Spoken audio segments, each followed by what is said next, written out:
Yes.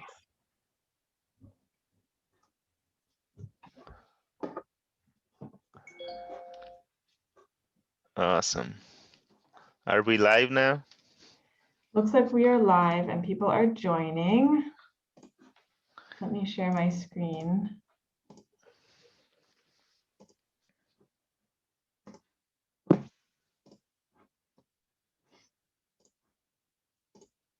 Awesome. I can see 55. Thanks, Janvia, for this quickly creating this slide. Wasn't earlier. Andy Rain. Did I? Oh, look at that. I forgot your D. I could leave, but we'll just let it slide for this time. You have your D in your Zoom picture. I'm too old to have been born of parents who would have named me Rain.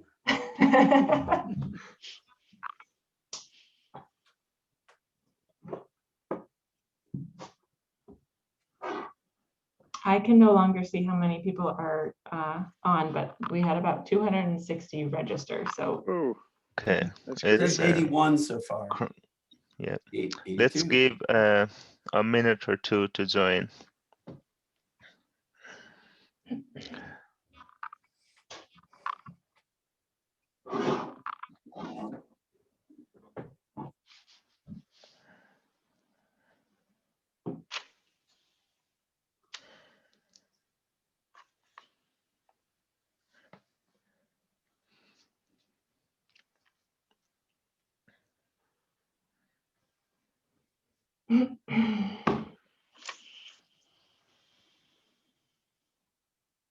Okay, looks like we are close to 100.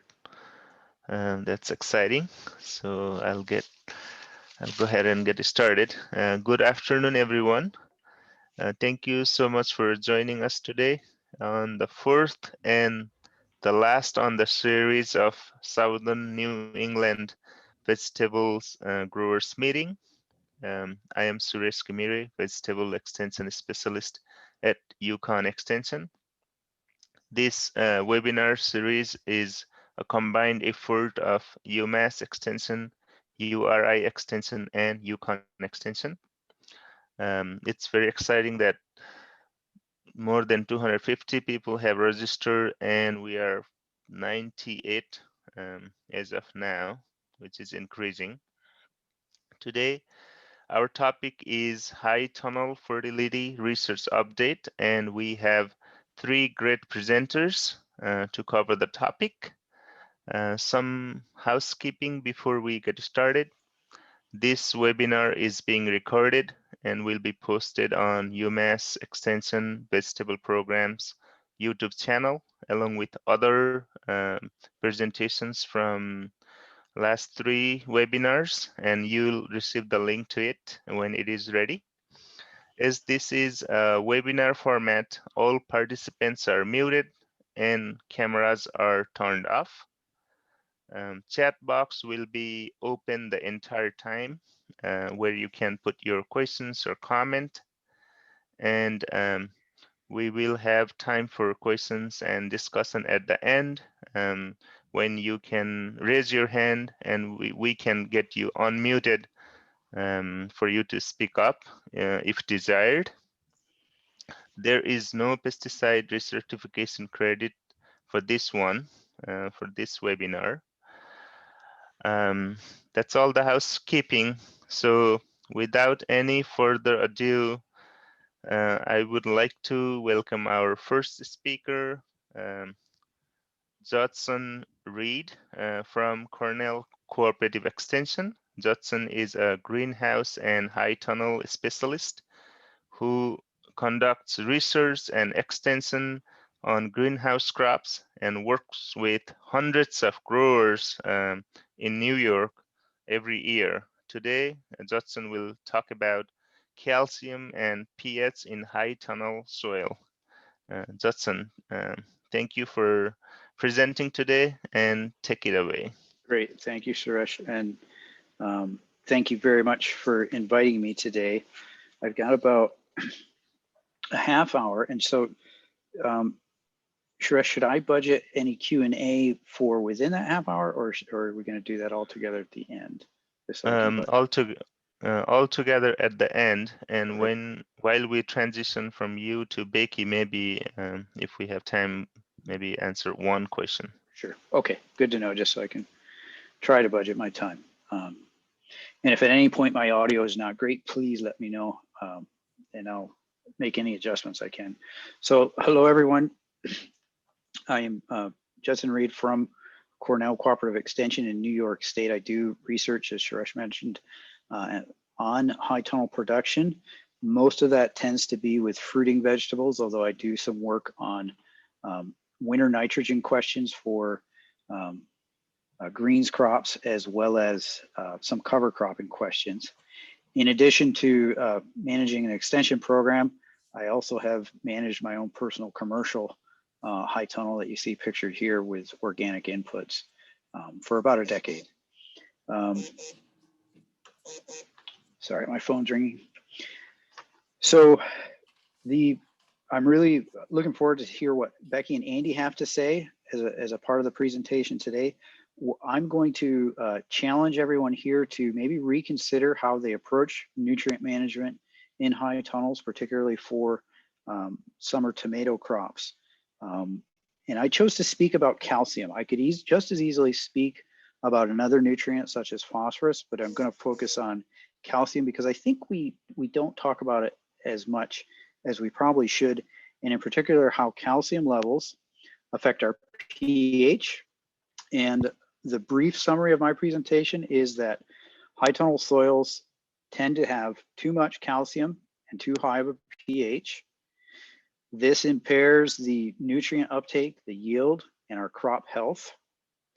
And we need to then identify the source of that excess calcium.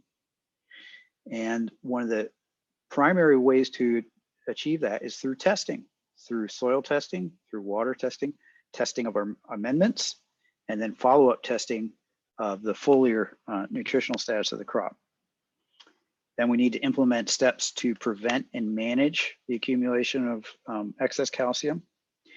And very important here is that often the pursuit of nitrogen is to blame for the excess levels of calcium that we find in our soils. And again, that applies to other nutrients as well. So now I'm going to share some data to try to back up those claims that I just made. But let's begin on the ground floor with some basic soil chemistry. So all chemistry contains all soil contains basic plant nutrients. And we divide these into three major categories: our macronutrients, which are nitrogen, phosphorus, and potassium; secondary nutrients, which include calcium, magnesium, sulfur; and then our micronutrients, boron, copper, iron, etc. I didn't create those categories, and if I could recreate them, I would probably try to find language that didn't present it as a hierarchy, because it's not a hierarchy. Really, when we say macronutrients or secondary nutrients, we're talking about the amount that the plant requires or the crop requires to grow and be healthy. So the micronutrients we're oftentimes measuring in parts per million, whereas macronutrients inside of the plant we're measuring as a percentage of total dry matter. So there's simply a different amount of concentration, but any one of those, if they are deficient, becomes a limiting factor in our production. So again, this isn't a hierarchy, but it is a way for us to conceive of the relative quantities that our crops require. Now, all of this can be found in our high tunnel soils. However, simply the level in and of itself of these nutrients does not indicate plant availability. So I'm going to walk you through a series of soil tests from high tunnels that I've worked with. And I can't spend time on every value within these soil tests, but I will point out a few important ones. Calcium here being measured in pounds per acre. And then we have this graphical representation of very low to very high. And then I want to look at pH in organic matter as well. I'm also going to bring your attention to phosphorus just for the fun of it. So very often, this is a typical high tunnel soil I'll see early on in someone's farming career. Low in nutrients such as phosphorus. Calcium at 4,500 pounds per acre is listed at very high. And my soil pH is 6.5. As time goes on, and this soil is cropped year after year, what we see is, in particular, phosphorus begins to jump. So I went from 2 pounds to 21 pounds. That doesn't sound like a big difference, but it's 10 times increase. It's a 10-fold increase. My calcium has increased from about 4,500 pounds now to close to 6,000 pounds. And my soil pH has jumped to 7.0, and this organic matter will often increase. So this organic matter, a lot of people seek to move that forward because there are benefits to having high organic matter. But the way we achieve that oftentimes is by adding too much of certain nutrients, such as phosphorus. When I started out at 2 pounds, now I'm at 130 pounds nearly, and 8,000 pounds of calcium. So for the farmer, one of the challenges I see is that we have nearly doubled our total amount of calcium in the soil, but the 8.5 by 11 piece of paper that this soil test comes on really can't accommodate how far out that bar should be. It just stays in the very high portion.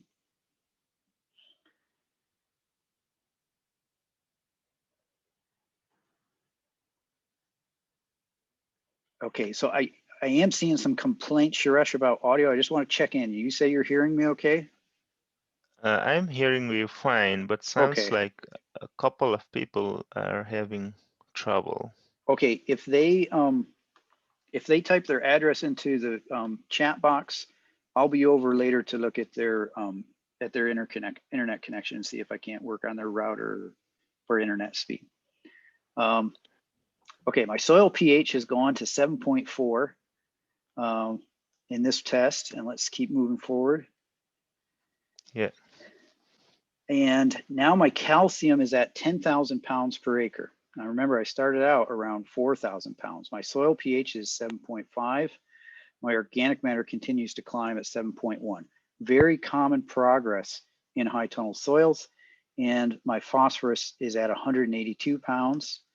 And this is the final soil test that I'll share with you. I know it's a lot of information, but this is kind of the high tunnel after about 5 years of cropping, not at all uncommon. My phosphorus level is nearly 700 pounds per acre, and my calcium level is 8 tons per acre. My soil pH is nearly 8, and my soil organic matter is nearly 12. Okay, so I just want to put a somewhat challenging comment out there for people. I'm often told that, well, it really doesn't matter if my phosphorus is that high or my other nutrients are that high.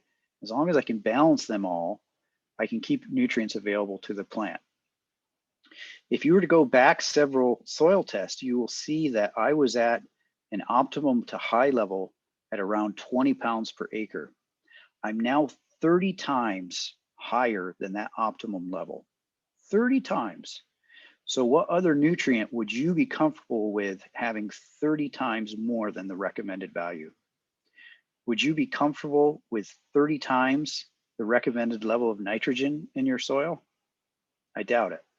So I just want to put that out there. I challenge anyone who tells me that's acceptable as to why that's acceptable to have that high of level of phosphorus. At this point, you could use your soil as a phosphorus fertilizer, sell it to other farmers. So I'm here to talk about calcium, which is excessive in this situation. And why does that matter? It matters because calcium in particular drives our pH, which, as a reminder, is a measurement of something being acid or basic or alkaline. And for most of our vegetable crops, we want to be on the slightly acid side. We'd like to be here in the low 6s, as this classic chart shows us. That's where we're going to have the most amount of nutrient availability. So when I hit those high levels, excuse me, of calcium, they are associated with high levels of pH, and I have problems with nutrient availability. So how do I know that's a problem? by measuring what's going on in the plant. And so this is a foliar test. It's actually a series of 4 foliar tests in a high tunnel tomato crop. And I have nitrogen, phosphorus, potassium, magnesium, calcium, and sulfur. And the gray and red bars represent my desired range during the vegetative stage of a tomato crop. The dotted lines are during the fruiting stage for each one of those nutrients. And you can see that my calcium is very high in these situations across all 4 of these foliar tests. However, nitrogen is extremely low and phosphorus is very low. And particularly important for tomatoes, my potassium is very low. And so that excess calcium and pH is influencing that. Now you may say, Judson, that's only 1 farm. Yes, it's 4 dates on 1 farm. We have actually done this work at more than 40 farms. And at each one of those 40 farms, we've done this for multiple years. And in each year, we're doing multiple samples. So we actually have hundreds of data points that support my position on this. And so if we look at soil pH levels at all of these dozens and dozens of farms, which are represented by these blue dots, pH being on the horizontal axis, I can look at my foliar nitrogen level and the trend between this green and red being acceptable levels is a downward trend as my pH goes up. I have less nitrogen making its way into the plant as my calcium and pH get out of control in the high tunnel. What does the farmer do in those cases? They find a way to get more nitrogen in there and oftentimes make the problem worse. Going back to just raw calcium levels, you can see in our studies, we had high tunnels with as little as 2,700 pounds per acre all the way up to close to 1,600 pounds per acre.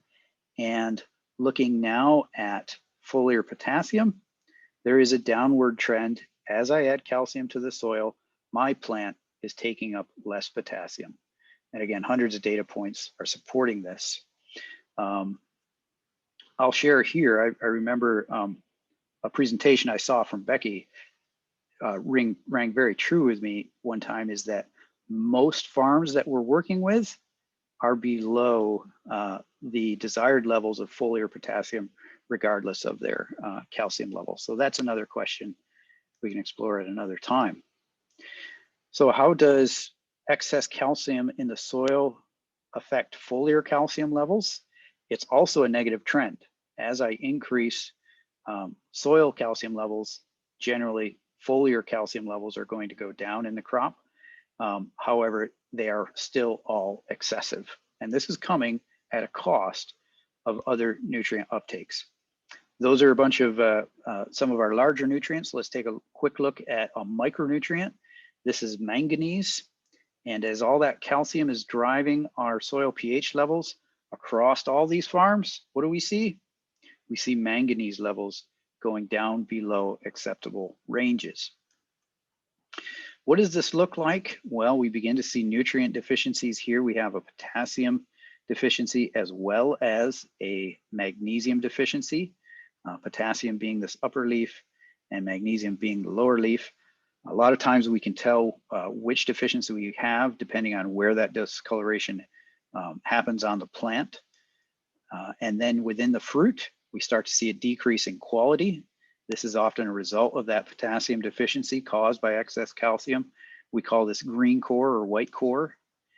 And then oftentimes in our high tunnels, we are going to see actual calcium deficiencies within the fruit itself. This is called internal blossom end rot. So I've made the point, I hope by now, that excess calcium in our soils is going to be a negative influence on our crop health and total yield. How are we getting that much calcium and pH into the ground? Here's one of the big influences of that. These are a number of bags of fertilizers.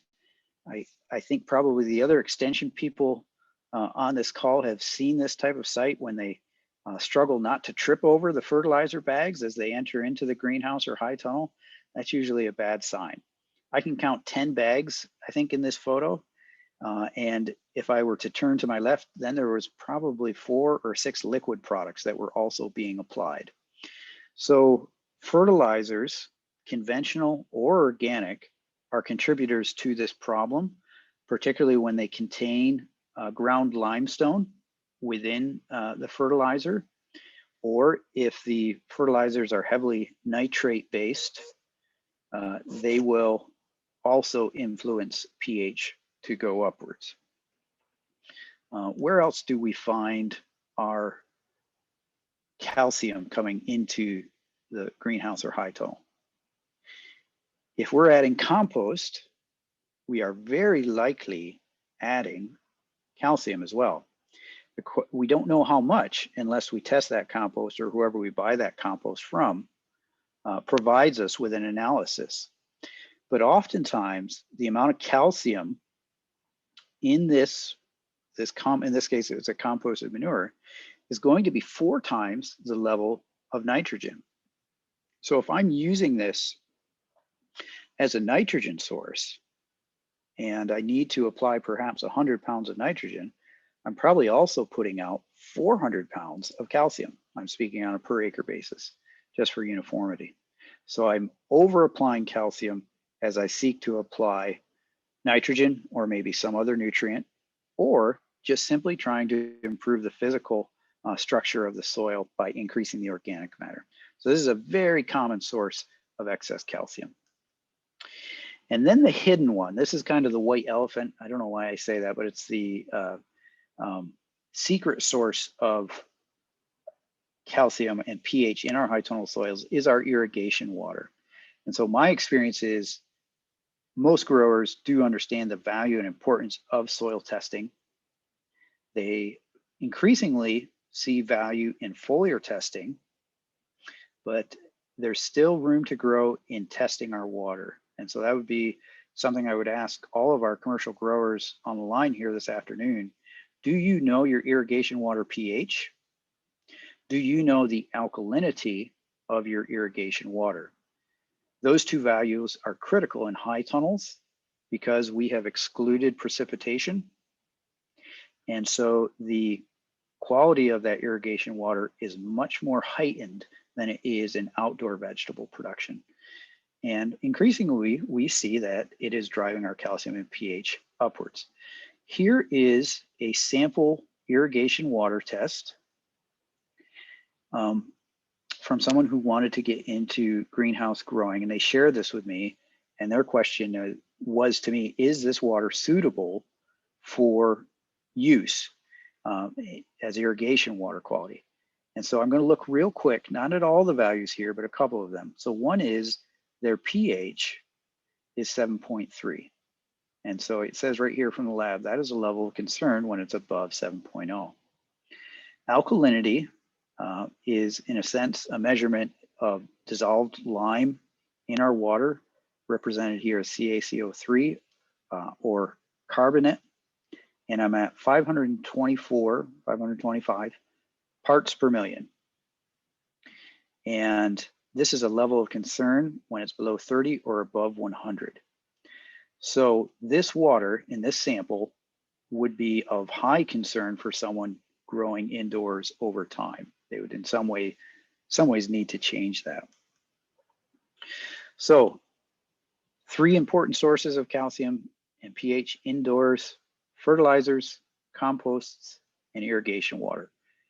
We have identified those through testing. Now we have to ask ourselves, what can I do to reduce those or prevent them? So avoid fertilizers that contain calcium, particularly limestone, in them. Here's something that'll get people talking. Avoid compost, not altogether, but compost has to be tested. You have to know what is the analysis of that compost before you add it to the soil so that you can make decisions on how much to add. And in general, I suggest people avoid lime except in situations where they have a very low soil pH. The next management approach is the acidification of irrigation water. We could consider the addition of elemental sulfur to the soil.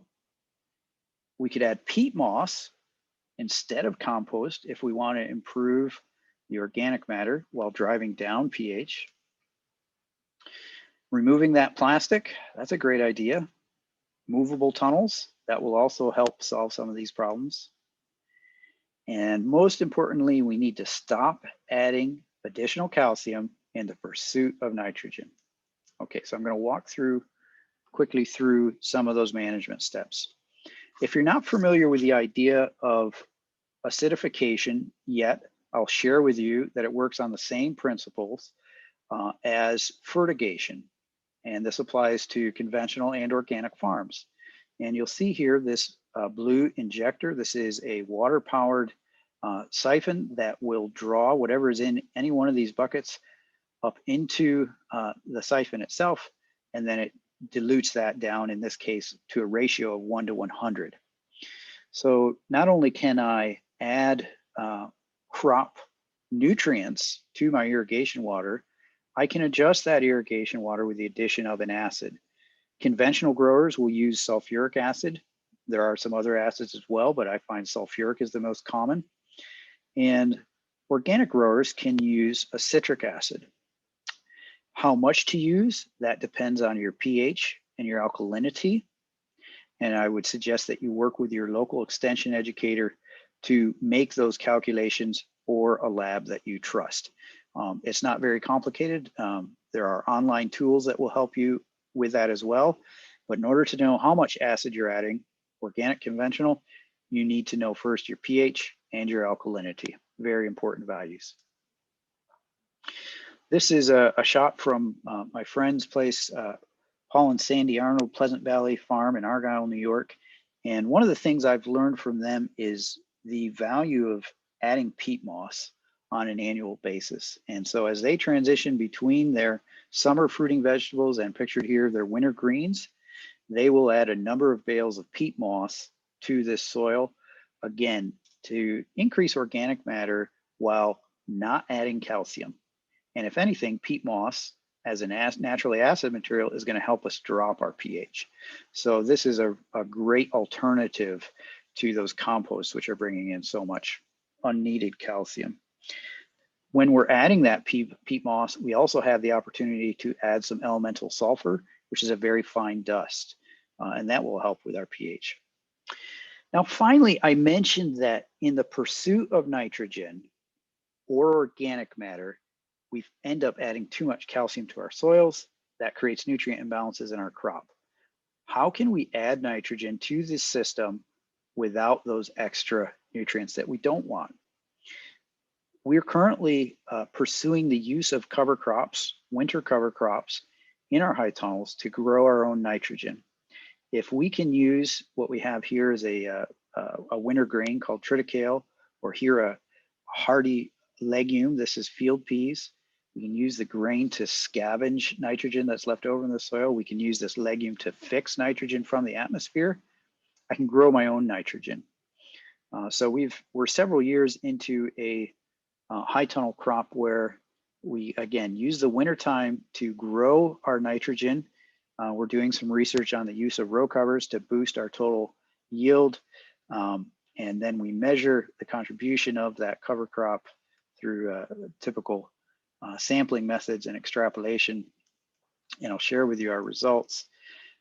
These are fascinating to me in that we are able, in some of our better treatments, to grow with our winter cover crop 100 pounds of nitrogen.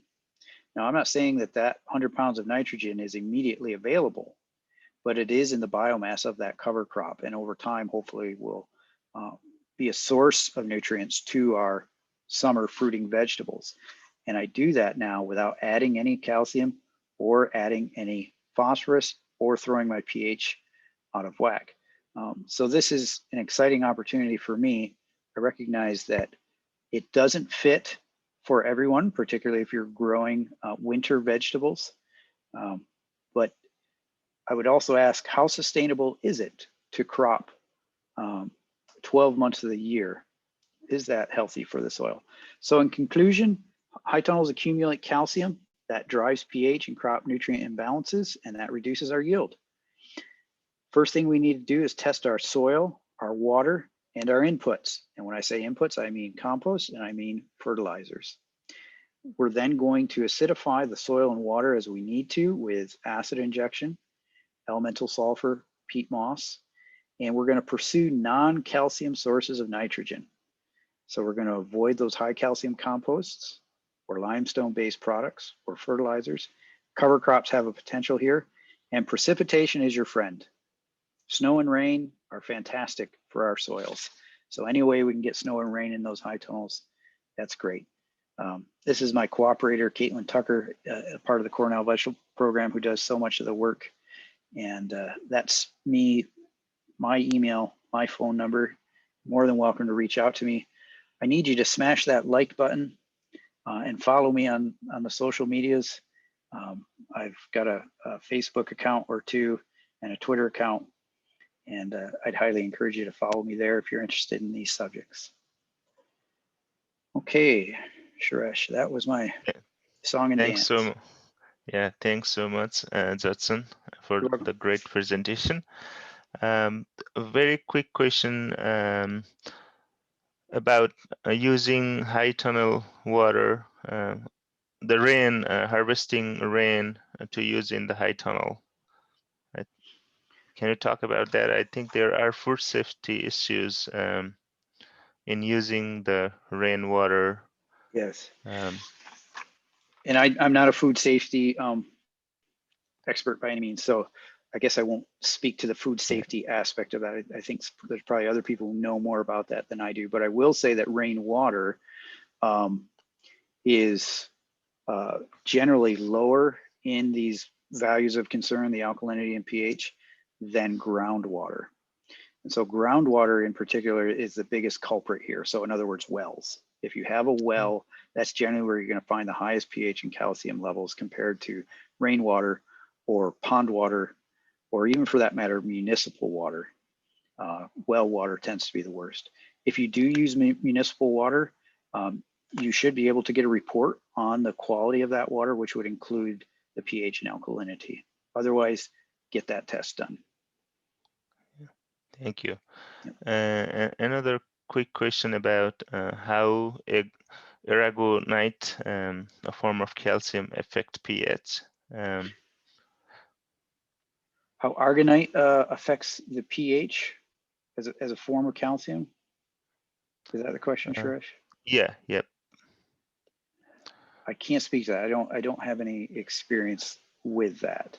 But again, our data suggests that you do not need to add calcium to your soil, even when you're as low as 2,000 pounds per acre. So save yourself some money. Get your soil tested. That costs $15. And I'm going to bet that almost everyone on this call has enough calcium in their soil. And you don't need calcium-based fertilizers, in my experience. There's probably some exceptions to that. Aragonite is it's a mineral that acts as a liming agent, and it's like, well, I'm showing my age, but I'm going to say it's Cadillac expensive. It's kind of this incredibly expensive liming agent that is, maybe it's got a couple of trace minerals in it, but you might, if you do need to raise pH, well, just use limestone. Yeah, thanks, Andy. Appreciate it. Yeah, thanks, Andy. Yeah, Okay, limestone is plenty cheap. Thanks, Judson. If there are more questions, we will come back at the end. Now we will move on. Our next speaker is Becky Maden from University of Vermont Extension. Becky is a vegetable nutrient management specialist, and she was a farmer. I believe she still is. So she will bring her own experience as well to the table, and she will talk about developing customized nutrient recommendation for high tunnel tomatoes and how your practices may influence crop nutrient needs. Becky, you can share your screen and great. Thanks, Shuresh. Yep. Thank you all for having me. I've really missed winter meetings and seeing everybody this Big. winter Oh and yeah. summer and spring. Can you see it okay? Yes. Okay. Good. Great. I can't see anybody, so let me know if it's a problem. Yeah, I'm just really grateful to be here, and it's been a long year and missing everybody, but a lot of gratitude to be part of this farming community. So I really appreciated Judson's talk. I sort of feel like I want to throw some of what I'm going to say out the window here, but thanks, Judson. And I did last year when I heard you speak, I came home and started using citric acid in our irrigation water. We have really hard water on my farm. So I think I'm going to step back a little bit from that detailed look at calcium and really just talk about this bigger picture of nutrient management in tunnels. And really posing these two questions. We have a really unique environment in high tunnels. We're growing in the ground in soil in a pretty cool climate. We're usually not heated. And most of the literature that exists out there is either for hydroponic or conventional farms, typically in warmer climates than we have. And thanks to NRCS in particular, our landscape now in New England is just speckled with small tunnels everywhere. So we've been working on just really trying to figure out how to dial in that in-ground fertility. Also wondering how our very varied practices influence these nutrient needs. So I've been trying to pair these two questions together to come up with a more comprehensive approach to high tunnel nutrients. And as you all know, high tunnel tomatoes in particular have this incredibly heavy demand for nutrients. Their yields far surpass what you'd see in the field. And if you just think about it from a sheer biomass perspective, the amount that happens in a tunnel is far and away different than what's going on in the field. So we need a different approach. And we have this organic medium. And as Judson said, I think he hit the nail on the head that our history has been just loading compost into tunnels. And I think that works for a certain amount of time. And then we need to kind of take a step back and say what's really working here and what's benefiting our crops and our bottom line. Now, I think we've also upped the ante in terms of what we've been investing into tunnel structures. So we really need to pay attention to what we're tunnels. In the past, I'm just going to try to move this there. Okay, now I can see. In the past, we've been pairing these two tests, at least most of us in New England. I think New York uses a slightly different system. But using a field soil test with this saturated media extract, using these two test results in tandem has helped us dial in the nutrients a little more effectively in the tunnels. We need to understand salts, nitrate, and ammonium, which you don't get from the field tests. And just looking at this spectrum of nutrient availability, there's not really a discrete amount of nutrients available in your soil at any given time. It really depends on the test you're using. So the field soil tests, modified Morgan on this slide, use an extract that simulates roughly the field conditions we'd see in our conditions in New England to pull out a certain amount of nutrients so we understand what might happen over the course of the growing season.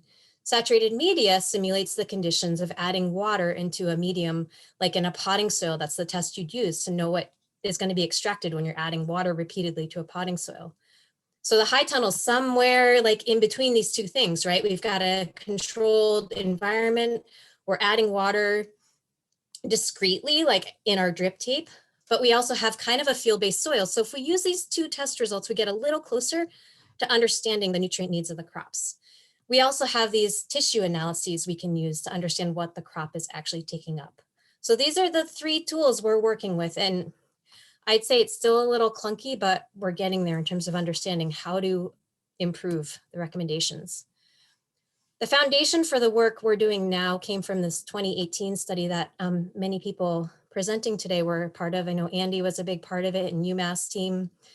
And this study was taking a landscape scan of 20 farms in New England, trying to collect the spectrum of practices that were happening and the nutrient levels that existed out there, because we really didn't know. And I think we've been growing in tunnels for long enough to kind of be like, what's really going on and how can we get a ton of questions with extension. How can we more effectively help people and support these tunnel growing processes?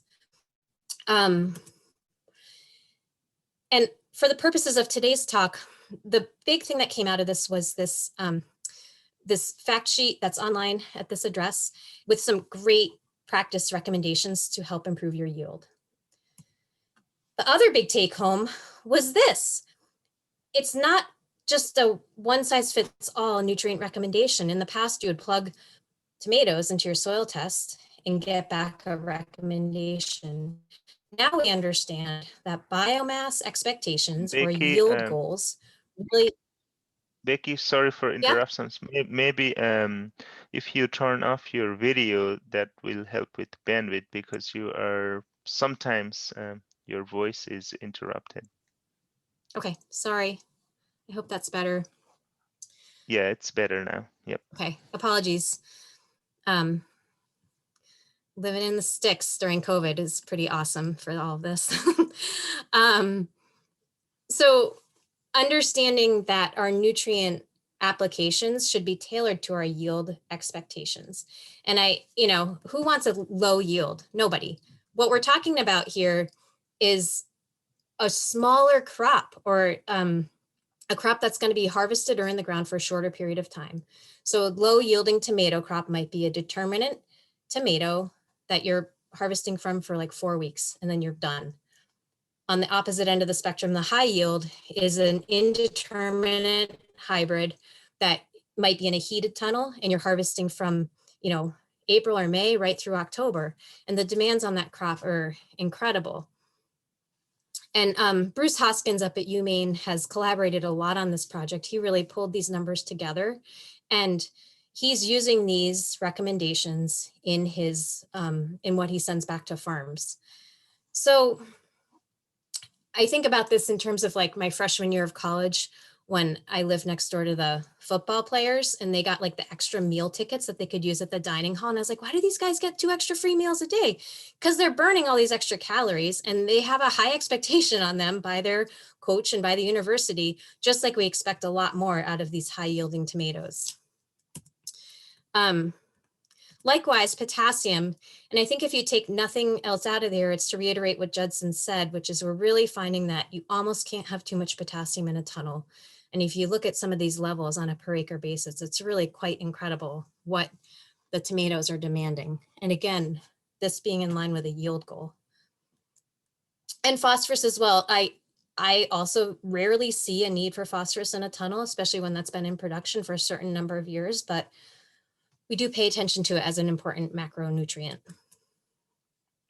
Now, as I said in the past, this has been a one size fits all thing. You send in your soil test, you get your recommendations back. But not only biomass expectations, but all these other factors come into play, and we hadn't been thinking too much about them.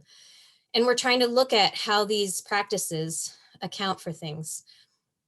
So I still think soil tests are the starting point, and really taking them from where you're growing to represent, especially if you have permanent beds, represent the nutrients in your soil.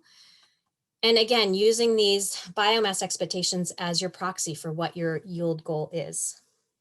It's hard to see, but that determinate tomato on the left is probably like 3.5 feet high. And the one on the right is an indeterminate that's been lowered and layered several times and is still probably 14 feet high.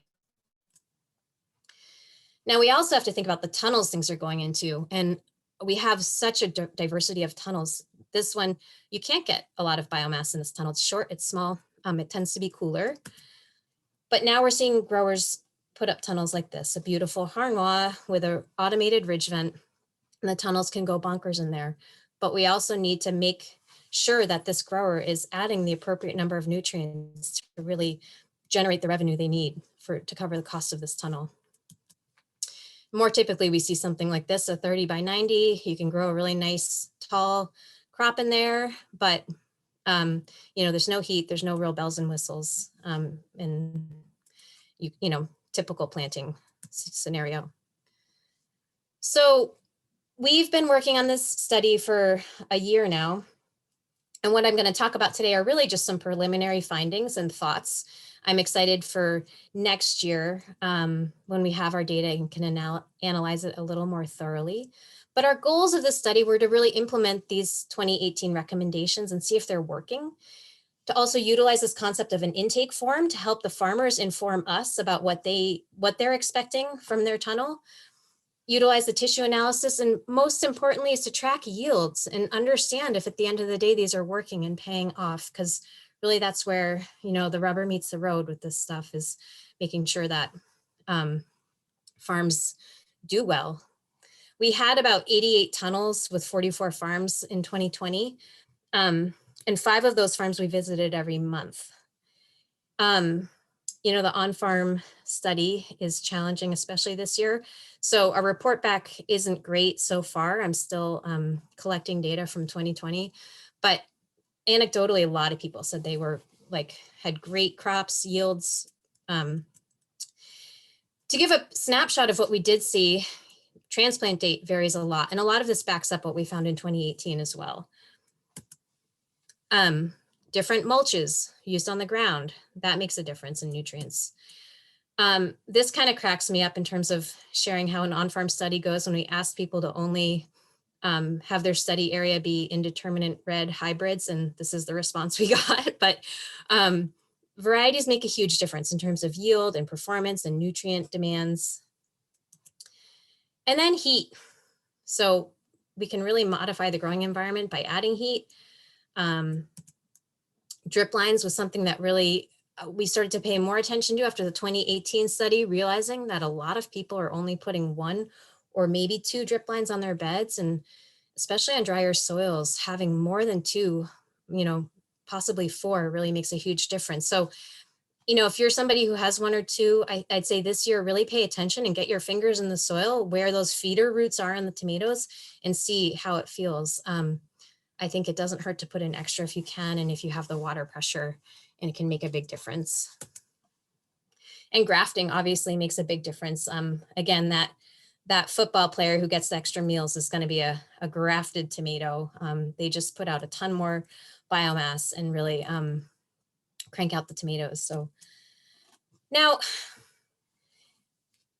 I kind of also, I mean, this is sort of stating the obvious, but something that came out of both this and the 2018 study, we're like, oh, if you plant more densely, you get more yield per square foot. This really has very little to do with nutrients. It's just about cramming the tomatoes into the tunnel and you get more.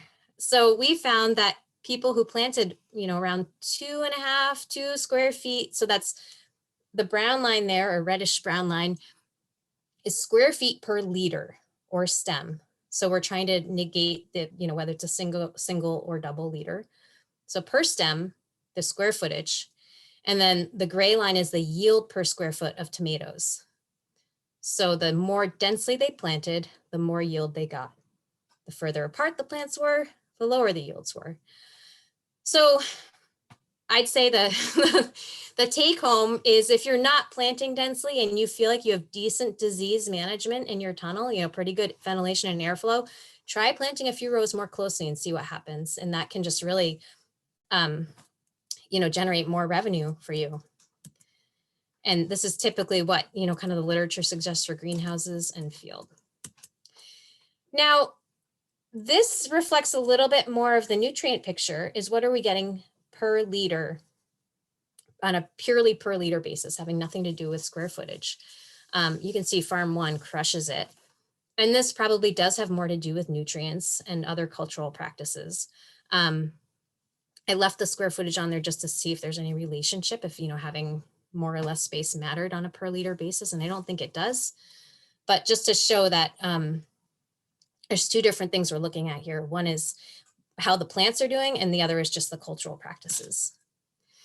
Now, just quickly, one thing I'm trying to think about is how we use this information from soil tests and from tissue tests to dictate our management practices. So I was just trying to play around and see, like, hey, does the soil nitrate, is it predictive of yield? Each of these farms was supposedly following our recommendations. I think the first 3 did, because they all got up around 150 pounds. You know, the 0 months after transplant is pre-plant, and then they fertilize. So at 1 month you get up high. I think farm 4, something happened. They said they followed the recommendations, but something gets lost in translation sometimes between farmer and crew. So I think what's interesting is that initial peak, and I'd love to see like biomass layered on top of this, like how much biomass is accumulating. And then as the nitrate levels drop, the harvest begins. Farm 2 also fertigated. Likewise with potassium levels, you can see that as the levels drop, that's when the fruiting really accelerates. Now, just a note here, I have this as months after transplant. The planting dates vary quite widely between these. So the lag you're seeing in farm 2 is because they planted in March. So again, another just thing that tumbles through my head as I look at this is like, well, what's the point of planting in March if you just have the plant in the ground for an extra month without any harvest, you know? So it really, I know I'm supposed to be thinking about nutrients, but I just find myself thinking a lot about management practices and decisions around these nuances of costs and variables. So the take home for me from all of this is to, if you can use the UMaine soil test, if you're in New England, follow the recommendations. And if you can work with your extension specialist, but UMaine just puts the recommendations right on the soil test. And I think they're quite good. We're still modifying them, but we're really seeing that these are pretty effective recommendations. And don't skimp. You can front load the nutrients if you don't have the ability to fertigate, but it's, you know, it's totally worth it. These are expensive structures and you can generate a lot of revenue out of them. Leaf tissue analysis. I also, when I saw Judson speak last year, I was like, wow, I should be doing more tissue analysis. It's a pretty cool tool. It tells you what actually happens with the plants, right? Amazing. And by the time you see a problem, it's too late, especially in an organic system. So this is just another way to inform ourselves as to what's happening. And I'd say you can do it for a couple of years to at least understand what's happening with your plants. And then you can step back and, you know, maybe that's all you need. But about a month after transplants is when we started taking them for this project. And I was curious again to see if the tissue tests tracked with the soil tests. And, you know, they more or less did, but I think what's really cool here is farm 2 fertigated, and you can see how it seems to have staved off a steep drop. The orange line is the tissue test nitrogen, and it seems to have stopped that from dropping too low. And farm 3, I think side dressed or fertigated. I can't remember which, but that was a curious thing to me. I was like, oh, fertigating really works. It turned things around quickly and effectively. Same thing with potassium. It seems like they do track. So turns out the plant is taking up soil nutrients, barring excessive calcium, I guess. But I thought it was really cool to see the effect of fertigation on farm 2. So they used the information from a previous soil test or tissue test, and we're like, oh, we better fertigate, boom, and steered that ship around and had pretty good yields. So take home from that, again, it's a valuable tool. I think it, you know, tracks pretty nicely, and that quick response was motivating. And Judson showed you an image of a dosatron. This is like the rinky dink, less precise version, just a Mazzy injector. It's like $100 and you can move it from house to house. And for our purposes, you know, on an organic system, you can dissolve potassium sulfate fines and sodium nitrate in a bucket. And it's pretty crude, but it seems to work. So low bar entry here. You can also just like dissolve it in a bucket or watering can and, you know, manually apply it. So I'm asking myself, like, how does a grower even know what to expect from their yields and what a good crop looks like? Just, you know, what's the pulse on all of this? So we threw together some photos from the farms. This is the amazing farm number 1. And I don't know if you can think back to Bruce's slides of what yield goals are. I think 160,000 pounds per acre was his highest yield goal. This farm just blew the top off of that. And they're picking right through November. They pick hard and they consider marketable yield. They're a CSA farm, so I think their marketable yield bar is maybe slightly different, but still amazing, really well managed, really pay attention to their nutrients. Farm number 2 also did pretty well. I wonder what the effect of these, it's a shorter tunnel and these raised beds might have on the crop health and nutrients. These are not grafted tomatoes either. But still right around that high yield, which is motivating. So maybe Bruce's like numbers are, you know, might be in need of some shifting a little bit. Farm number 3. Now here's the thing. A lot of these farms just, you know, these guys bailed in August. They're a market right on a busy road with a lot of summer traffic. And in August, they're like, we're done. And they stranded so much fruit. They were just getting into it. So their yield isn't really reflective of their crop health. I think they would probably have at least a third again as much, if not, you know, quite a bit more yield, because their crops were actually looking pretty good, but they yanked them out in August and their yield is, you know, 2 pounds per square foot or 87,000 pounds per acre equivalent. And farm 4 had a ton of disease issues. So pretty low yield. And again, they yanked out their plants in August. And these guys tracked really well with nutrients. You can see the plants look good. You know, if you're eyeballing it, it looks really good, but they also stranded a lot of fruit. They yanked them out in September. They said they had over 1,000 pounds of green fruit that they sold. But again, it's these management questions that really keep throwing me off here. Because it's like, well, the farmer's making a decision to be done with the tomatoes. So what is their yield goal overall? And what are they willing to invest in this? Just quickly, some of the amendments. I don't know if people are interested in these, but these are what we're leaning on for recommendations. Ignore the calcium, don't do it. But peat moss, I agree with Judson. That's, I too think compost is excessively used in tunnels. And I hate to say that because I'm of that school, having grown up with a lot of compost education. But I think peat moss has a really nice neutralizing and really alleviates any soil issues on both ends of the spectrum, clay or sandy. It's mildly acidifying, although I don't see pH is nudging much after pretty frequent additions of it, which is interesting. I think I'm concerned about the sourcing of peat moss, and I worry that we're mining bogs and releasing a lot of carbon by use of it. So I've been exploring things like quar and other amendments that might have kind of the same effect. So I think that this question of cover cropping is a big one, but this is the rate we've been recommending. And I do see a tremendous benefit from peat moss. Sulfur also, I too see a lot of high pHs, and adding elemental sulfur seems to help, although I'm really curious about the microbiology of tunnels and what's happening, because I often see really high sulfur levels and high pHs over the course of 3 or 4 years in the same tunnel. So I'm really trying to figure out how to activate the microbes that would, you know, the sulfur needs to be broken down into sulfuric acid to have any effect on the pH. And so whether we need to be introducing some specific microbes to do that, or just, you know, improving the overall soil health, I worry that we leave these tunnels with this like high and dry, salty state for part of the year. And I don't know if it's like the health, if we're creating the healthiest environment for soil microbes. So another question for another study, but in my mind. I love seed meals. I think you can front load them. And this is for an organic system, but you can really front load them and they have a nice steady release rate. I would caution you to put them on about 2 weeks ahead of planting, 2 weeks to 10 days. It can get hot, especially at the rates we recommend. But I get soybean meal from a feed dealer nearby and it's pretty cheap. And I just don't try to store it because the rodents really, really love it.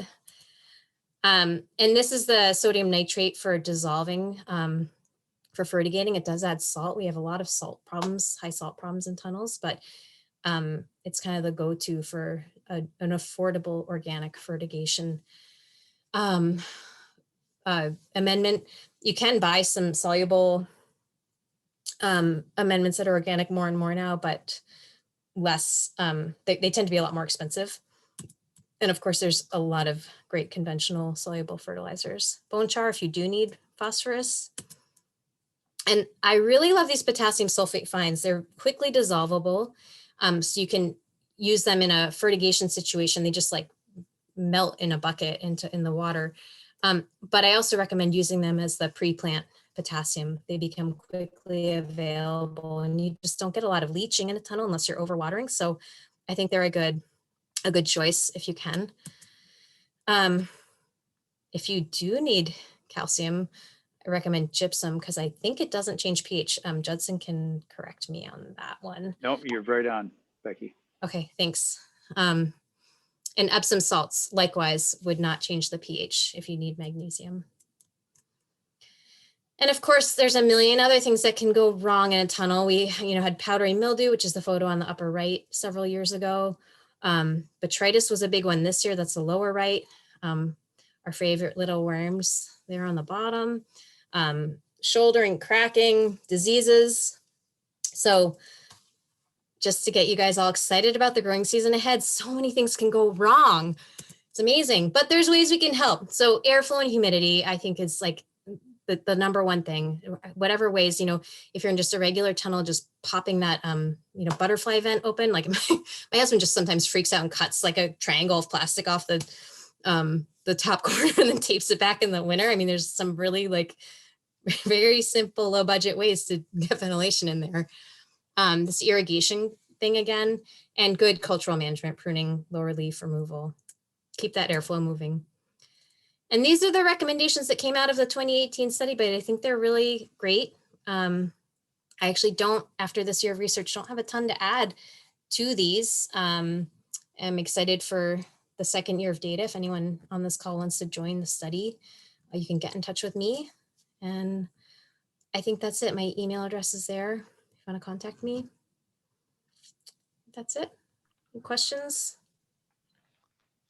Thank you so much, Becky. And we can come back to questions at the end. Doesn't look like there is any burning question now for you. Some people are wondering about the contact information for Judson and other panelists, so we can get that through email when we send out the link to the recording, so that can be done. Let's move to our next presenter today, Andy Radin from University of Rhode Island Extension. Andy is working with several scientists and growers in the southern New England region on a project that is looking at managing fertilizers in high tunnel for vegetable production. I have also the privilege to be a part of that team. And Andy is going to provide an overview of the project and what we learned from year one. And before that, he is gonna do an announcement here. Andy, the floor is yours. Yes, I remember to unmute. Thank you, Shuresh. And wow, a couple of great acts to follow. I learned a lot. We're always learning. We think we know what's going on in high tunnels, but there's just so much going on. So before I do my pretty short presentation, just wanted to mention if anybody's interested, and actually I'm wondering, Genevieve, any chance you could post that registration link in the chat? I forgot to mention that earlier. Thank you. This is a two-part series. This is actually going to follow on starting next Thursday. These are short. These are only 1 hour. They're going to be completely business oriented. The first one is going to be a little more conceptual. That's next Thursday, the 4th, just in thinking about a business plan. And the second one is budgeting and financial planning. It's free to register and you can check it out. If it's of interest to you, you'll stay. It's only an hour. If not, you could tune out and try the one the following week. But everyone's welcome. And so I'll just go on here. And also I'll just mention, this is the 4th in this series that Shuresh, Genevieve, and Sue and I all planned together. I'm really happy about the way it went. I want to thank all my co-collaborators for putting the energy into this. And so, yeah, thank you. And I hope everybody else has enjoyed it so far. Okay, so continuing on with the nutrients in high tunnels. As Becky mentioned, I was involved in that year when we were collecting data from farms. And I saw some things that raised my eyebrows a little bit, just in terms of nutrient applications. And it's kind of got me thinking, like, where are all these nutrients going? And I know Bruce Hoskins at UMaine has sort of talked about a high tunnel environment being kind of like a desert. And in one sense, I agree. I mean, we know how in the pathways, especially, it's totally a desert. It's horrible. As more and more people are putting covering over the pathways, and I think that's actually a good idea to do that. I also see some pretty heavy watering going on too. And so one of the things we found in that study from a few years ago is that hard pans are very common. And I got to thinking, so if all these nutrients are being watered down, they're going to make their way downward, and then are they not going to flow somewhere? And so that's what we are wondering about. And we got a Conservation Innovation Grant, which is an NRCS grant program. And so the project objectives, using Hydrus 3D. Okay, Hydrus 3D is this incredibly sophisticated soil hydrology computer simulation model. Using that, what we're looking to do is to create a model of nutrient mineralization, that is, in particular, the how organic matter breaks down and the nitrogen and phosphorus in it becomes available to plants growing in the tunnel over the course of the season. We're wondering about movement of nutrients as it corresponds to irrigation events and as it's related to the various soil types and management methods. And also we're going to, throughout this, we monitor soil climatic conditions. We have sensors placed in the ground, and I'll show you that. And so we're looking at soil nitrogen and phosphorus applications. So what we'd like to come out with this is using this model would be at the heart of a kind of a data input tool for farmers to use, so that they could put in sort of information about their soils, their practices, what kind of nutrient inputs are going in, how they water, and what might come out, and I say might, this is a work in progress, is some knowledge of, are they in danger of having some of their nutrients spread out beyond the high tunnel footprint itself. And overall, we want to increase grower awareness of nutrient management in high tunnels.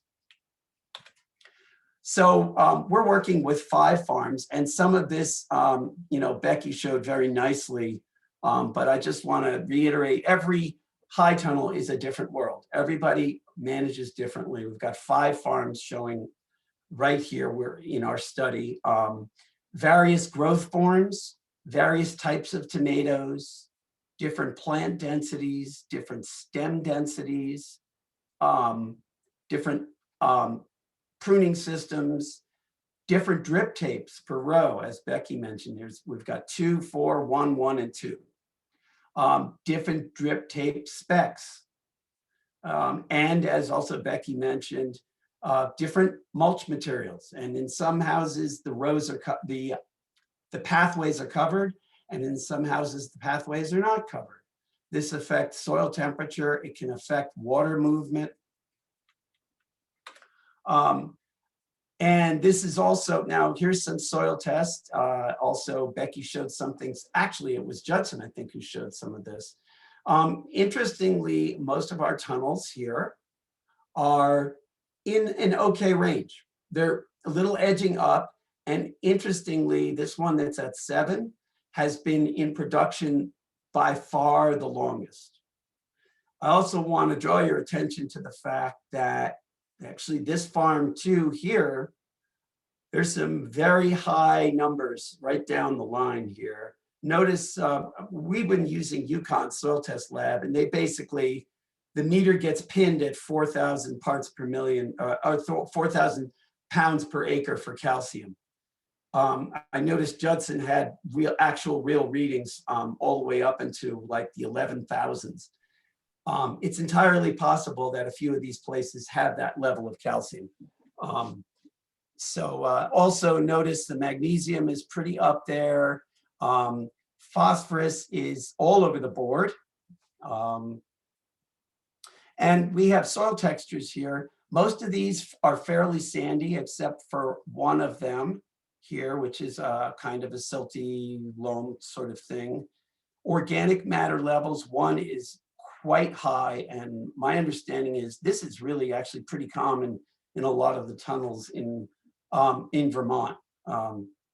Not as much in Rhode Island and Connecticut, I think. I don't know why that is, but it just is. So, you know, there's some organic matter levels that are, I mean, 7, 7, 6, 6, those are fine. 2, 3, this place could really use some organic matter desperately. It's like a desert in there. Okay, and this is especially interesting. Here are the cumulative amounts of nutrients applied on these 5 different farms. So basically, I asked for everybody to report to me regularly what they were applying. And so this is a combination of both pre-plant and fertigation.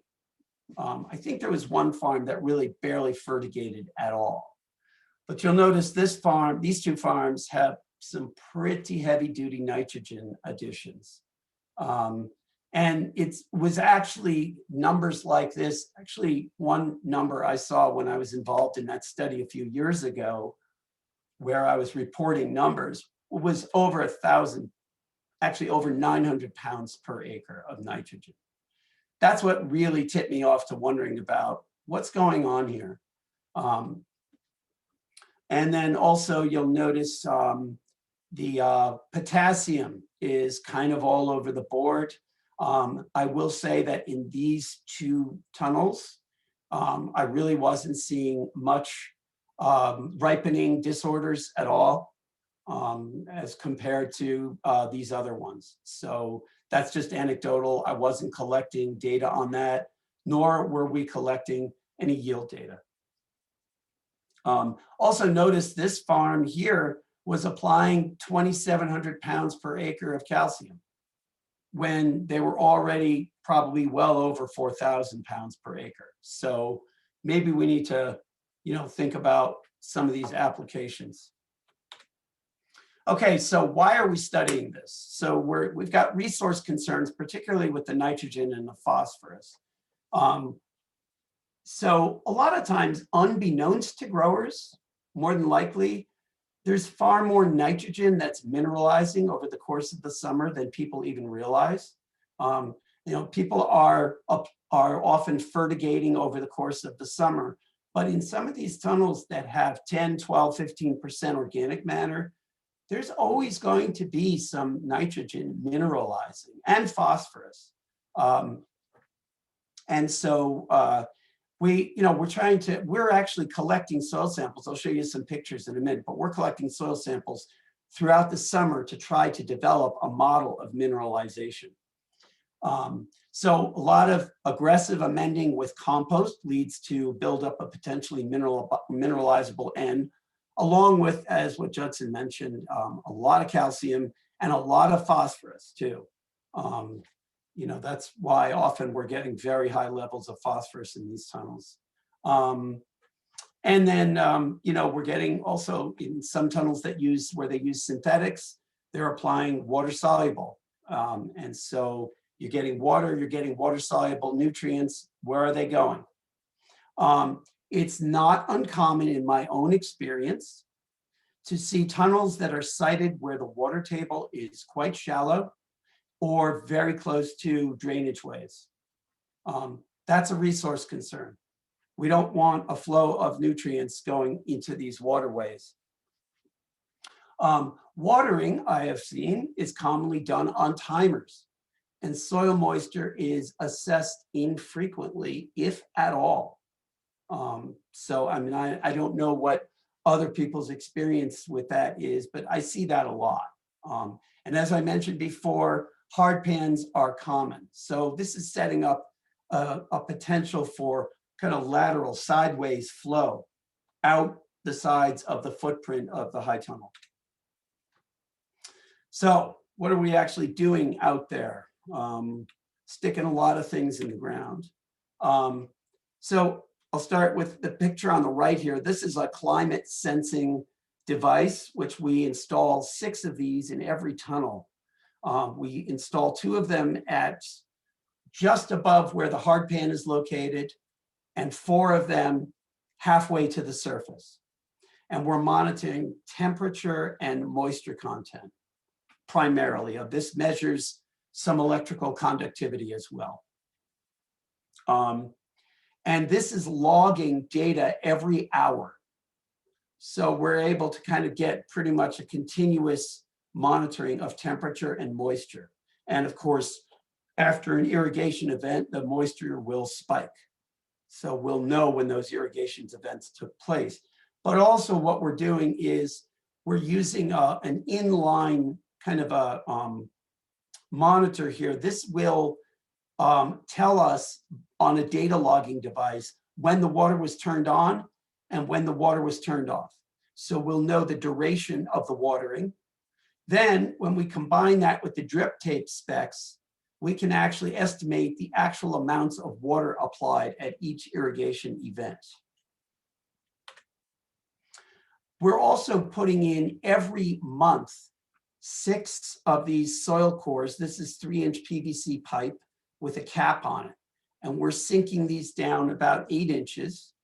And so we get a column of soil, which then we extract those every month. And what we're extracting nitrogen. Andy, yes. Sorry for interruption. Is it only me that did not see the advanced slide? I am on the slide that says measure nitrogen and phosphorus mineralization. That's the right slide. Oh, it just, the photo just switched. Okay, thanks. Is the photo not there? Yeah, now it is here, but it wasn't okay. there before. Okay. Yeah. Right. Well, there's a lot of mountains to go up to for these signals to get to you. Anyway, these soil cores, we put in 6 of these every month and replace them every month. And what we're going to be collecting is extracting nitrogen and phosphorus in each of these, because we're trying to develop this model of the mineralization rates of these elements. Let's see, yeah. We're also putting these things called resin capsules in lines across the tunnel. I'll show you a diagram in the next slide. And what these resin capsules do is they basically soak up any soluble nutrients at all. We sink them down well, it depends. We try to sink them down to the top of the hard pan in each tunnel, including on the outsides, just outside the tunnels. And we pull them up after 3 months duration. And we can actually dissolve the nutrients out of these resin capsules and figure out if the idea is we're trying to geographically figure out if nutrients are moving outwards. And this is a diagram kind of schematic here. So here's a high tunnel. You'll see there's a square in here with these dotted lines, okay? And those correspond to this section. So now we're looking down over the top of the tunnel, and these are rows of tomato plants up and down here. These yellow bars are the sensors that we stuck in the ground. These brown circles here are soil cores. And I want you to notice that we put cores both in the pathways and in the rows. We put sensors both in the rows and in the pathways. And then these are these lines of resin capsules, running, we have 2 lines in each tunnel. And so these get replaced at 3 months in intervals. And so what happens here, oh yeah, I should mention, every one of these locations, especially these soil cores and these resin capsules, they have XY coordinates. So we have a sort of a geographic map here. And if you remember back to 7th grade math, when you learned about the Cartesian coordinate system, right? You've got the ordinate and the abscissa. Remember those words? I used to teach middle school math. So there's an origin, that's 0, 0. And so here's the X direction and here's the Y direction. And so each of these are located at a distinct set of coordinates, which we are notating as we go. So we'll pull these cores out after 4 weeks. We'll replace them with 6 more cores in other locations, and those will also have coordinates designated. So I put this fancy, cool 3D picture up here just to give you a sense that what this tool, this software called Hydrus 3D does, it creates 3D renderings of what could be going on in the soil. And so we're going to simulate nutrient movements, nutrient losses in 3 dimensions. And the person who's doing this is Joseph Goris at the University of Vermont. He's working with us on this project. And so, what does a model do? In case you're not familiar with the idea of a model, it basically simulates outcomes and makes predictions. So we have to put a lot of information into the model. These we call inputs for the model. Some of these are site specific and they're fixed parameters, okay? So like soil texture, organic matter content, bulk density, initial nutrient concentrations, depth to hard pan. So these are all kind of fixed things, at least at the start of any given season. Then there's parameters that are ambient, like soil temperature. It's affected by the weather. It's also affected by some management practices. Soil moisture is affected by both uncontrollable things as well as how much we water, and soil test values. And then manageable parameters are things that through your management in a high tunnel, you can control. So that includes irrigation events, soil pH, and applications of nutrients, both in quantity and timing and in the different forms they might be put down, whether they're organic forms or synthetic forms. So coming out of this model, what we really want to find out is, whoops, sorry, didn't mean to do that. Oh, wow, hold on. We want to find out nitrogen and phosphorus mineralization, how that's becoming available. We're looking at lateral flow of nutrients and water, overall nutrient losses, and residual or leftover soil nutrients. Ultimately, what we would like to come out with is some kind of a tool that could be used on a computer or a smartphone where you could kind of load in all these model parameters and then simulate outcomes. Well, if I apply, if I do fertigation of 10 pounds of nitrogen per acre every week, will I be over applying nitrogen? Is it going to be too much nitrogen in September, but a good amount of nitrogen in, say, July? Needs vary, uptake varies, availability varies. So we're just, this is obviously going to be a work in progress. This is a 3-year grant. We've just finished our first season. We don't even have all of our soil test values figured out yet. It's a pretty complicated process.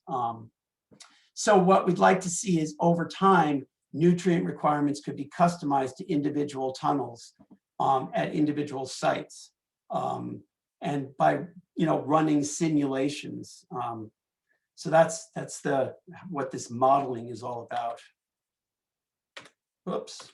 And yeah, we have a bunch of people collaborating, including 4 of us at URI, and that's Rebecca Brown, Jose Amador, and then Joseph at UVM, and Shuresh at UConn, and Gabrielle, who works tirelessly in the lab, and Amber Hardy, who is a grad student just finishing up her PhD, who's been developing our extraction protocols. So that's the story. Thanks, Andy. It's a lot of good information. There is one quick question before I open it up for open discussion. I see a hand raised. Paul was asking, can you explain mineralized nitrogen? And then at the same time, I'll get him unmuted. Ask to unmute. Okay. So yeah, when we talk about mineralization, we're talking about a nutrient converting from an organic form into an inorganic form, which is dissolved in water. Basically, it's ionized. And that is the form in which a plant root hair can take that up as water flows into the root hair. And mineralization is typical of nitrogen, of organic matter, and the nitrogen or phosphorus or sulfur in organic matter is a function of microbial activity. So as microorganisms digest and consume organic matter, some of the byproducts of that consumption are forms of nitrogen, which then go through various processes in the soil. Typically, the first form available becomes ammonium, and ammonium then typically gets converted by microorganisms to nitrate. And so when we say something is mineralized, essentially it means an organic form that becomes available, the nitrogen in it becomes available. When it becomes immobilized, that means it's been taken up by either a plant or by other microorganisms, and so long it is no longer available. And remember, plants and microorganisms are competing for all these nutrients in the soil at the same time. Thanks, Andy. Paul, I see your hand raised. Do you have another question or comment? Nitrogen mineralization then is a good thing? Well, yes. I mean, it's a good thing in that it means that organic forms of nitrogen are providing available nitrogen to your plants. It's not a good thing if you have really warm, high tunnel soil and ample moisture because you're watering all the time, and so much nitrogen is being mineralized at once that your plants can't even use it. It's more than is needed. And at those times, and often that's the case, that may well be the case in, say, mid to late June in a high tunnel, when you got really warm soil, fully warmed up, the sun is really high, the days are really long, and tomato plants, you can watch them grow. But even as you watch them grow, 6 inches a day, it can often be, depending on how much you front loaded or how much organic matter you have in your soil, it might be more nitrogen than is usable by your crop. So it's a waste of resource rather than a toxic event. Yes, although the concern here is that if you're really watering a lot and there's excessive mineralized nitrogen in your soil, we don't know where that unused nitrogen is going. And that's kind of the point of this particular project we're doing. We're wondering, is that nitrogen flowing possibly outside of the high tunnel? Thank you. Yeah, thank you, Andy. And in the process of mineralization, when nitrogen is converted to ammonium and not converted to nitrate because of lack of active bacteria to convert ammonium to nitrate, the amount of ammonium could be damaging to plant roots, especially in the early spring when you have small seedlings, just emerging seedlings, and they are actually negatively impacted by the amount of ammonium. That is a process of mineralization, but not a complete process because the soil is still cold and the bacteria that convert ammonium into nitrates are not as active, and that can be a problem sometimes. Interesting. Yeah, if you have questions to any of our three presenters, I see Roger raised your hello. Okay, Roger, go ahead. Can you hear me? Yep. I have a question for Becky. One of the photographs she showed of the high tunnel tomatoes with regards to airflow and moisture removal, they were the bottom shoots were cut up, which seemed very high. Is there a typical height that those lower shoots get removed to? Yeah, I think you're talking about the lower leaf pruning on the plant. Right. Yeah, I mean, I think that really depends on it's kind of grower choice in a way. And also if you're, some people lower the plants as they go and some people don't.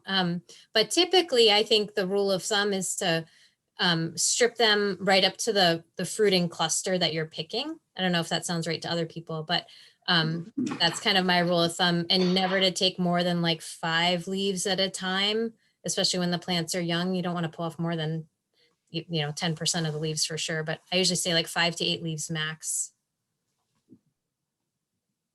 And then you can, you can lower them and they advantageously root off the stem if you have soil contact there. Thanks. Aaron, did you have a question? Yeah, hi, I sent it in the chat, but just was hoping you guys could speak to pollination issues in sort of excessive heat events, because we're having more of those. And wondering if there are varieties or, different ventilation options, just because we thought we'd done everything right, but we had some fruit set issues on several beefsteak varieties. And then the second question was about topsoil. So we had a pond dug this year because of the drought, an additional pond, and had a nice gigantic pile of beautiful topsoil. And so I've experimentally started adding this to tunnel beds to sort of balance out our high nutrient levels. And the crops seem to do really well. And my plan now is to sort of really fill those tunnels back up with fresh topsoil. And I'm wondering if other farms have done this, and if there's any recommendations besides, getting a topsoil test, obviously, but just curious about that practice. I can try to address a little bit of that. The botrytis was really rough this year. And I actually was just writing something the other day about climate change. And I was like, here we were, especially in Vermont, thinking we were like helping ourselves with tunnels. And this year we just got fried. Like it was too hot and you couldn't keep them cool. So shade cloth, I don't think ventilation was enough. And I think someone else can speak to this, but I think nighttime temperatures were actually the big problem with those pollination issues. If it doesn't go low enough, I think the pollen either gets sticky or the blossoms just abort completely. I was trying to figure out if there's some kind of pruning methods to do to kind of speed up the other fruit above it. But I don't know anything really besides shade cloth, or you can paint lime onto your tunnels. I've even tried like dissolving lime in a bucket and just splashing it on or hosing it on, but you can buy, I think it's called Cool Ray, is this washable lime. But I don't know if anyone else's thoughts on that. And then in terms of the soil, actually, I think that's a great point. I farm on heavy clay, and we actually build our tunnels by bringing in sand. We don't disturb the clay, pile sand on top, and then amend with like, well, we actually had our cows grazing in there like the year before, but like have, either some compost, organic matter, cover crop in there the season ahead. But I think using natural soils as the base is, in my opinion, that's a good way to go. I'll I'll just throw into that pollination issue. I'd want to make sure there's pollinators working in there. Because again, if that Becky's mentioned the pollen grains becoming sticky and not floating or not traveling down the pollination tube of the flower. If you have bumblebees in there, it gives you that jump because the pollen's going to stick to the bee even when the relative humidity is high. It doesn't solve a temperature issue if you're having issues around temperature, but a relative humidity issue, bees can be of help, bumblebees. Yeah, and also temperature management using white plastic molds or paper molds could be an option as well. And even the black plastic molds, when it is combined with irrigation and canopy, sometimes it decreases the soil temperature, which may seem like it's interesting, but when there is a good canopy coverage and applied with irrigation, it actually decreases soil temperature. Awesome, thank you so much. I think some of the conversation we have in the chat box may be useful to our growers. So perhaps not all of them had a chance to look at it. So if you can include that in some form, that would be, I think, helpful. Yeah, I'll try to make up a document, and if there's some questions that seem widely applicable, maybe we can send them around. Questions that didn't already get answered, we can get answers written and provide that to everyone as well.